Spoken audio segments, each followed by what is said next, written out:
Hi, this is Barb from the Tech Teach Grow team, and I'm here with your Tech Tip of the Week. Let's create a task. On the right-hand side, you're going to go to the task icon.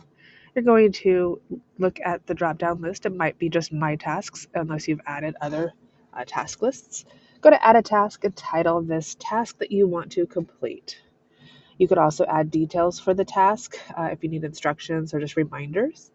And then you can also add a date to this task as far as a due date. When do you want to complete this task?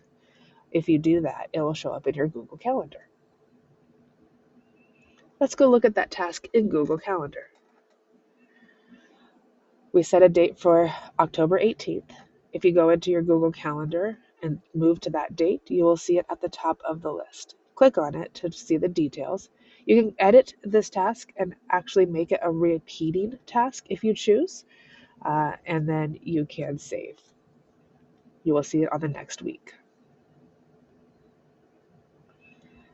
Sometimes we need to create subtasks within our task lists. So you would add a task, title it, and then the three dots on the right side, click on those to find add a subtask. This is where you can add that, additional task that goes within, the first task, and you can set a date and time that it is due as well.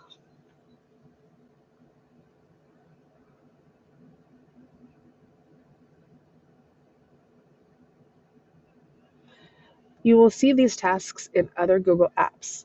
You will notice that the task icon is on the right side of Docs, but it's also on the right side of Slides. When you click on it, all those tasks will be listed there. Same with Google Sheets.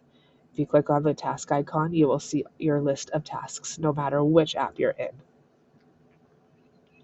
Sometimes you'll have a checklist in a document and you'll want to assign that task to a specific person, whether it's yourself or not.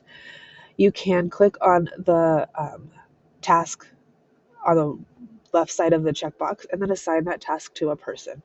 You can include a due date as well to show up on their Google Calendar, and it will show up in your My Tasks list connected to this document.